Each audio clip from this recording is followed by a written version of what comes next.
예, 시중의 한 유력 금융계열사 대표가 그룹 상무 시절에 자신의 아들을 한 시중은행에 채용 청탁한 사실이 뉴스토마토 취재 결과 뒤늦게 확인이 됐습니다. 청탁받은 사람은 징역 1년과 집행유예 2년의 선고를 받고 유죄가 인정됐지만 이상한 것은 정작 청탁을 한 사람은 대표로 영전을 했습니다. 뉴스분석에서 오늘 이 문제를 자세히 전해드릴 텐데 금융부 박한나 기자와 함께 전해드리겠습니다. 자, 박 기자, 처음에 이 얘기를 확인을 한 다음에 좀 이상하다 생각이 좀 들었을 것 같아요. 직접적인 어떤 단초가 있었다기보다는 이 판결문, 관련 판결문을 통해서 이 부분의 단서를 잡게 됐다면서요? 네, 맞습니다. 지난달 22일 시중은행 회장이 은행장 시절 신입사원 부정 채용에 관한 혐의가 인정돼 1심에서 유죄 판결을 받았습니다. 예. 서울 동부지법 형사 11부는 징역 6개월에 집행유예 2년을 선고했습니다. 함께 기소된 인사실무자 모두 징역형의 집행유예를 선고받았습니다. 뉴스토마토는 더 정확한 혐의 사실을 확인하기 위해 공소장과 판결문을 입수했습니다.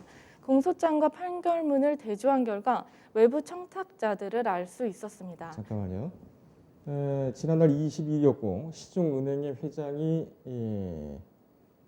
은행장 시절에 신입사원 부정 채용에 관한 혐의를 유죄로 인정받아서 판결을 선고받았는데 이 피고인, 그러니까 시중은행 회장 이 사람에 대해서는 실명을 얘기를 할까요 말까요? 이 부분은 하지 말아야 됩니까? 네. 왜 그럴까요? 지금 아직 그 항소심하고 상고심이 남아있기 때문에 그렇습니까? 네, 맞습니다. 아직 1심 재판 결과만 나왔을 뿐 예. 항소의 의사를 밝힌 상황입니다. 네. 네, 그렇기 때문에 양해 부탁드립니다. 알겠습니다. 외부 청탁자들이 뭐 여러 사람들이 확인이 됐다면서요? 네, 맞습니다. 외부 청탁자에는 국회의원, 담배인상공사, 국민연금공단, 금감원, 기업, 대학 관계자 등 이른바 힘 있는 사람들이 포함되어 있었습니다. 금융계열사 A 대표의 경우 그룹 자금 담당 상무로 재직하던 2014년 상반기 시중은행 부행장에게 자신의 자녀 채용을 청탁했습니다. 청탁을 받아 실행한 부행장은 징역 1년과 집행유예 2년을 선고받았지만 정작 청탁을 한 사람은 대표 자리로 영전한 셈입니다. 그러니까 금융계열사 A 대표로 지금 임명 처리한 이 사람이 청탁을 했다는 얘기군요. 네, 맞습니다. 이 사람은 지금 그 기소가 되거나 수사를 받거나 한 상황은 아닙니까? 네, 전혀 아닙니다. 전혀 아니고. 그러면은 이번에 뉴스토마토의 보도를 통해서 수사 선상에 올라갈 수가 있겠군요. 네, 그렇습니다. 지금 2014년이면 공소시효가 어떻게 될지는 모르겠으나 이 부분에 대해서는 좀 확인이 좀 필요해 보인다. 이런 분석들이 좀 있습니다. 좋습니다. 그 시중은행이 청탁자들을 위해서 채용 심사에 개입을 했다고 하는데 이 방법이 참 다양하다면서요? 네, 맞습니다. 당시 채용 절차를 잠깐 설명드리겠습니다. 채용 비리가 일어난 은행의 채용 절차는 보통 3단계로 진행합니다. 서류 통과 전형과 1차 면접, 2차 면접을 거쳐 최종 합격자를 선발하는 방식입니다. 서류 전형 단계에서는 출신 학교와 학점, 지원자의 나이 등에 따라 미리 정해진 평가 기준에 미달할 경우 이를 탈락시키는 일명 필터링 컷이 적용됩니다. 예. 필터링 컷에 통과해 1차 전형에 합격한 지원자들은 내부 직원 2~3명이 한 조를 이뤄 면접을 평가한 후 점수 서열에 따라 합격 여부를 결정합니다. 또 이들의 합격자를 2차 면접, 즉 임원과 인사부장 3~4명이 한 조를 이뤄 다시 지원자를 평가해 서열에 따라 합격 여부를 결정합니다. 예, 3단계. 서류 전형 단계에서는 출신 학교, 학점, 지원자 나이 등에 대해서 미리 정해진 평가 기준에 따라서 미달절도 탈락시키는 필터링 컷. 근데 보통 통상 요즘 보면은 출신 학교라든지 이런 부분은 그 서류 지원에 쓰지 않는 회사들도 좀 있는 것 같은데요. 네, 맞습니다. 블라인드 채용이 최근 대세가 되긴 했습니다. 네. 하지만 재판부가 당시 수집한 것들은 2013년에서 2016년. 그러니까 좀 과거군요. 네, 맞습니다. 예, 알겠습니다. 이 전형마다 그 각각 침투할 수 있는, 그러니까 청탁과 그것을 받아서 응행해주는 인사 개입의 여지는 단계별로 지금 뭐 다 가능한 상황이죠? 네, 맞습니다. 각 전형마다 온갖 채용 비리들이 있었습니다. 금감원 전 부원장 B 씨와 C 씨가 청탁을 지원한 지원자들은 85년생 이전 출생자들로 연령 초과에 해당합니다. 필터링 컷에 해당함에도 청탁을 받은 지원자라는 이유로 정당한 사유 없이 이들의 서류는 통과했습니다. 이외에도 서류 전형 필터링 컷에 해당하는 전문대 출신인 90년 이전 출생자, 학점 미달자 등도 서류가 통과됐습니다. 은행은 서류 통과율이 100대 1의 경쟁률에 달할 정도로 취업문이 좁은 직장입니다. 취업 준비생들은 서류 전형부터 떨어지기 일쑤여서 최소 10군데에서 많게는 100군데까지 자기소개서를 쓰고 있는 실정입니다. 예. 출발선부터가 달랐던 것입니다. 예. 필터링 컷을 지금 뭐 과거 2013년, 2014년이라고 하는데 지금은 어떻습니까? 네, 지금은 많은 기업들이 앞서 말씀드린 대로 블라인드 채용을 하고 있습니다. 예. 네. 블라인드 채용이라고 하더라도 뭐 마음만 먹으면은 뭐 들어갈 수는 있겠죠. 네, 맞습니다. 그렇기 때문에 더 기업들에 대한 법과 제도적인 절차 마련이 필요한 것 같습니다. 알겠습니다. 자, 계속 가볼까요? 이 면접 단계에서는 뭐 직접 대면을 하는 단계이기 때문에 뭐 대놓고 하지는 않더라도 상당히 좀 그 비리가 좀 있을 수밖에 없는 상황인데 이 부분이 좀 기가 막힌 사연들이 많았다면서요? 네, 맞습니다. 금융계열사 A 대표의 자녀가 여기에 해당합니다. 1차 실무진 면접 결과 지원 동기가 불명확하고 본인의 주장이 강해 팀워크를 저해한다라고 기재가 돼 있음에도 DC 등급을 받았습니다. 예. 당시 은행은 면접 평가에 따라 지원자들에게 AA 등급부터 DD 등급까지를 매겼는데요. AA 등급이 가장 높은 등급입니다. 예. DC 등급으로 탈락 대상이었음에도 별도의 절차를 거치도록 은행은 실무자에게 지시를 내렸습니다. 실무자가 재검토한 결과에서도 면접 시 태도가 매우 불량하다 등의 사유로 불합격 DC 등급으로 기재됐습니다. 예. 하지만 재차 A씨에 대한 합격 지시가 내려와 면접 점수는 BB 등급으로 상향됐습니다. 예. 부정 통과된 것입니다. 예. 실무진 면접 결과가 지원 동기가 불명확하고 본인의 주장이 강해 팀워크를 저해한다. 아마 이 당사자는 그 은행에 들어가기 싫었기 때문에 이렇게 태도를 하지 않았을까요? 이 정도면은 회사를 위해서라도 이 속아내야 되는 그런 부분인 것 같은데. 네, 맞습니다. 그렇기 때문에 채용비리 청탁자에 대한 처벌이 중요하다는 여론이 일고 있습니다. 네. 글쎄요. 네. 팀워크를 저해하는 직원을 꼭 뽑아야 되나 그런 문제가 좀 있겠습니다만 어쨌든 근데 이 면접 같은 경우에는 서로 대면을 하긴 하지만은 이 태도 등을 이제 방금 우리가 지금 얘기했던 것처럼 그런 부분이 세세하게 들어갈 수가 있고 또 어떻게 보면 실무진들의 물론 이제 주관적인 면도 보일 수가 있겠습니다만 바로 또 이렇게 눈에 보이지 않겠습니까? 이 사람이 누구고 얼굴 인식하게 돼서 그런 문제가 있을 텐데 그렇다면은 점수를 조작하기가 어떻게 보면 더 어려웠을 것이다. 이런 반론도 나올 것 같습니다. 아닙니다. 실무자 면접 결과를 무시한 사례가 오히려 더 두드러졌습니다. 부정 통과된 실무자들의 리뷰를 잠깐 읽어드리겠습니다. 타인에 대한 배려가 부족하다. 지원 동기가 불명확하다. 상대의 의견의 핵심을 파악하지 못한다. 면접 내내 산만하게 집중을 못한다. 금융권의 이해도가 전반적으로 떨어져 채용 불가하다 등 부정적인 의견이 분명 기재돼 있었음에도 그대로 합격 통과됐습니다. 잠깐만요. 여기서 좀 다시 한번 확인을 하고 분명히 하게 가야 될 것이 지금 이제 타인에 대한 부족, 지원동 불명 이런 그 평가를 받은 사람이 앞서서 지금 우리가 대화의 주제로 삼고 있는 그 상무 때의 아들을 그 청탁한 인사 청탁한 그 은행장 지금 회장이겠죠? 회장의 아들입니까? 그 한 사람입니까? 여러 사람들입니다. 사람입니까? 그러니까는 네. 그 지금 A 회장뿐만 아니라 다른 사람들도 모두 청탁을 했는데 그러니까 그 입사 신청자, 입사를 희망해서 시험을 본 사람들, 다시 말하면 이제 청탁을 받아서 시험을 보는 사람들, 그런 사람들 대부분 이렇게 나왔다고요? 네, 청탁자들이 대부분 이렇게 나왔습니다.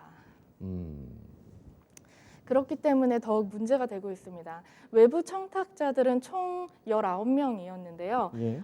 재판부가 출연한 외부 청탁자 이외에 은행의 이제 고위 임직원들의 자녀분들, 관계자분들까지 총 154명이 적발됐습니다. 예. 그 중에 이제 다양하게 이런 리뷰들을 청탁을 받은 리뷰들이 이렇게 올라왔습니다. 예. 타인 배려 부족, 지원 동기 불명확, 상대 의견 핵심 파악 못함, 면접 내내 산만하게 질문 못함. 그러니까 정상적으로는 취업을 못하고 아버지나 뭐 백을 빌려서 청탁을 해서야 뭐 취업을 할 수 있는 그런 사람들이겠죠. 예, 좀 뭐 배경은 이해는 갑니다만 글쎄요. 그런데 이제 정말 문제는 뭐냐면 이 사람들이 부정하게 채용이 되게 되면서 정당의 실력으로 붙었던 사람들은 피해를 보게 되죠. 이 시험에서 떨어지게 되는데 이 사람들 채용 청탁자들 계속 기소가 되고 지금 뭐 이렇게 하고 있습니다만은 그 사고 처리가 잘 안 되는 것 같아요. 네, 맞습니다. 채용 비리는 부정한 청탁에서 시작됨에도 불구하고 청탁 당사자들을 처벌하기는 쉽지 않습니다. 현행법 때문입니다. 현행법상 취업 청탁 자체를 처벌하는 조항이 없습니다. 청탁 행위를 처벌하는 근거만 있습니다. 형법 314조의 업무방해, 형법 123조의 직권남용 권리 행사방해, 형법 129조의 뇌물, 형법 130조의 제3자 뇌물 등입니다. 근거는 있지만 명시적 언어를 구체적으로 사용하지 않는 이상 혐의 입증이 어렵습니다. 대부분 채용 청탁은 이름 옆에 동그라미를 살짝 치거나 모호한 용어를 사용하는 등의 방법으로 이루어져 증거 수집이나 채택이 어렵기 때문입니다. 예. 현행법상 취업 청탁 자체를 처벌하는 조항은 없다. 근데 취업 청탁 행위를 처벌하는 근거는 있다. 이 부분은 어떻게 해석을 해야 될까요? 지금 이제 박 기자가 설명을 해주긴 했습니다만, 하여간 뭐 여러 가지 법리 해석상에 좀 문제가 있는 것은 사실인 것 같군요. 그러니까 처벌 가능성이 낮으니까 이 국회의원 등이라든지 이 유력 인사들이 또 대놓고 이렇게 청탁을 하는 것 아니겠습니까? 이번 채용 비리, 그러니까 지금 A 회장 외에도 다른 사람들 추가로 확인된 사람들이 있습니까? 네, 맞습니다. 이번 채용 비리에도 국회의원이 2명이나 연루됐습니다. 김재경 자유한국당 의원과 김영주 더불어민주당 의원입니다. 이들은 현재 청탁 의혹을 부인하고 있는 상황입니다. 예. 국회의원 등 유력자의 자제, 친인척, 관계자라는 이유로 반월구멍에 채용문을 뚫는 일이 잊을만하면 다시 일어나고 있는 것입니다. 예. 김재경 자유한국당 의원, 김영주 더불어민주당 의원. 이 사람들은 청탁 행위를 한 사람들인가요? 네, 맞습니다. 그러니까는 A 회장하고 같은 행위를 한 사람들입니까? 네, 그렇습니다. 그런데 A 회장은 왜 익명 처리하고 이 사람들은 그 실명을 공개했습니까? 네, A 회장의 경우는 민간 기업에 해당하기 때문입니다. 아까 말씀드린 국민연금공단이나 금감원 등은 공공 영역에 속한다고 판단해 자체적으로 저희가 블라인드 이름 처리했습니다. 예, 공익성이 더 크다고 판단을 한 거군요. 네. 알겠습니다. 근데 이제 이런 비리는 계속 나오고 있습니다. 지난번에 한 1년 전인가요? 은행권 채용 비리에 대해서 검찰이 대대적으로 사정을 한번 한 적이 있었죠. 지금 이제 박 기자 같은 경우에는 금융권을 취재를 하고 있고 또 이런 판결 해석도 할 수 있고 그런 상황인데 이 채용 청탁 같은 거 이 왜 계속 반복이 되는 걸까요? 아무래도 이들 기업의 다양한 방식으로 영향력을 행사할 수 있는 한 예. 채용 비리는 사라지지 않을 것 같습니다. 예. 국회의원 등이나 기업의 큰 대표들 같은 경우에는 어떤 방식으로도 은행에 영향력을 행사할 수 있기 때문인데요.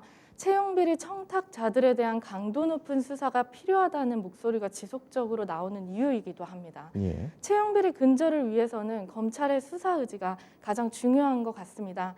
채용 청탁자들은 제대로 된 조사나 기소를 받지 않고 있는데요. 검찰이 청탁자에 대한 소환은 물론 철저한 수사와 기소를 한다면 만연한 채용 비리는 다소 줄어들 것으로 예상됩니다. 예. 좀 준비되지 않은 질문을 좀 해보겠습니다. 밖에서 또 오랜만에 나왔기 때문에 제가 취업할 때는 그 입사 지원서 한 80군데 정도, 90군데 정도 넣었던 그런 기억이 있습니다. 박 기자는 어땠습니까? 네, 저도 만만치 몇 않았습니다. 년도에 입사했죠? 저 같은 경우에는 2018년도에 입사했습니다. 2018년도. 네. 2년 전이군요. 네. 그때에 그 취업할 때에 원서를 몇 장이나 썼습니까? 정말 많이 썼습니다. 기억이 나지 않을 정도로. 네, 맞습니다. 음. 언론사 채용 공채는 오히려 더 많이 나지 않아서 언론사 채용 공채는 물론이거니와 기자가 너무 하고 싶었던 마음에도 일반 사기업까지 포함한다면 저도 한 50군데 넘게는 썼을 것 같습니다. 50군데 넘게. 네, 맞습니다. 그 저보다는 좀 빨리 된 편이군요. 네. 예.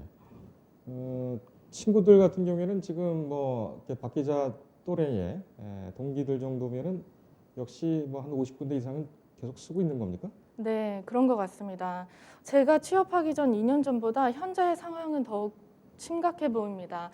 일자리가 없는 것도 문제인 것 같습니다. 질 좋은 일자리를 찾기 위한 많은 대학생, 취업 준비생들이 대학을 졸업하지 않고 장수생으로도 있으면서 취업을 준비하고 있는데요. 예. 최소 요즘 200군데를 쓴다는 말까지 들리고 있습니다. 예. 2년 입사면은 뭐 초년병은 넘어선 그런 상황이긴 하지만은 지금 그 박 기자가 같이 일을 하고 있는 동료들이나 또는 그 또래들, 동창들, 심지어 또 그 나이가 많은 사람들도 이런 일을 당할 수가 있을 것 같은데 직접적으로 이런 채용 청탁 때문에 정말 열심히 못 맞춰서 공부를 했고 준비를 한 사람들이 피평 나가서 이렇게 그 떨어질 때 그 박 기자가 느끼는 감정은 어떻습니까? 사실 솔직하게 얘기하면 될 것 같아요. 전 사실 이번 공소장과 판결문을 막상 제가 비교해서 보니 예. 정말 놀랐습니다. 제가 취업 준비생일 때는 나이 때문에 떨어진다, 학점이 3.3 미만이어서 떨어진다 등 이런 말들을 사실 취업 준비생일 때는 아무리 해도 믿지 않았거든요. 예. 근데 막상 공소장과 판결문을 비교해 보니 정말 서류 전형부터 필터링 컷이란 제도는 여전히 존재했고 뭔가 다양한 사람들을 뽑을 수 있고 다양한 사람들을 면접할 수 있는 기회조차를 나이나 학교 이런 것들로 가려버리는 것을 실제로 보면서 저조차 살짝 분노하지 않을 수 없었습니다. 예. 네. 저는 뭐 채용 청탁과 관련되지 않고 준비가 미흡해서 뭐 떨어졌던 적들이 있었는데 그때마다 흉기로 후두부를 강하게 타격받는 그런 충격이 있었던 기억이 있습니다. 그런데 이런 식으로 해서 사회 자체가 배신을 하고 배반을 한다면 그 피해 당사자는 얼마나 마음이 참담할까 이런 생각을 좀 해봅니다. 박 기자 또래의 우리 취업 준비생들이 지금도 겪고 있는 그런 비극이기 때문에 좀 개인적인 얘기를 좀 끌어봤는데요. 이 채용 비리 근절, 이 수사만 해서 되겠습니까? 채용 비리와 관련해서는 청탁자 명단을 우선 공개해야 한다는 목소리가 나옵니다. 청탁자의 이름, 나이, 소속, 직위 등 신상은 물론 채용 비위 방법과 내용까지 낱낱이 공개해야 한다는 것입니다. 예. 사실 보다 근본적인 문제 해결을 위해서는 청탁금지법인 일명 김영란법을 개정해야 한다는 주장이 가장 강력하게 나오고 있습니다.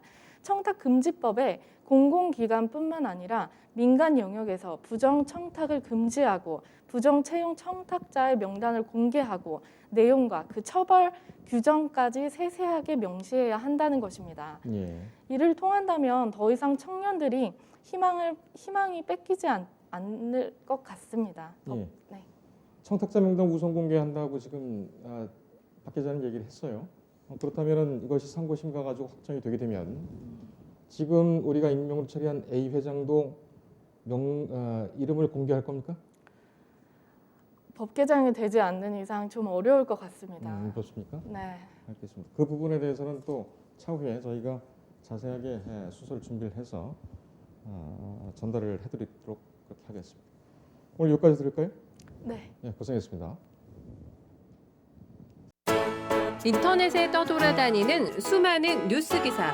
아직도 포털에서 일일이 검색하세요? 이제 뉴스통에서 터치 한 번으로 손쉽게 확인하세요. 최근 내가 구독한 기사를 분석해 오늘의 기사를 추천하는 개인 맞춤형 AI 뉴스. 나만의 공간인 뉴스북에서 콘텐츠를 편집하고 이용자와도 활발한 소통이 가능합니다. 사진과 영상 자유롭게 이동하고 언론사 기자들이 실시간으로 업로드하는 동영상도 확인해보세요. 더욱 풍성하고 새로워진 뉴스통. 지금 바로 만나보세요.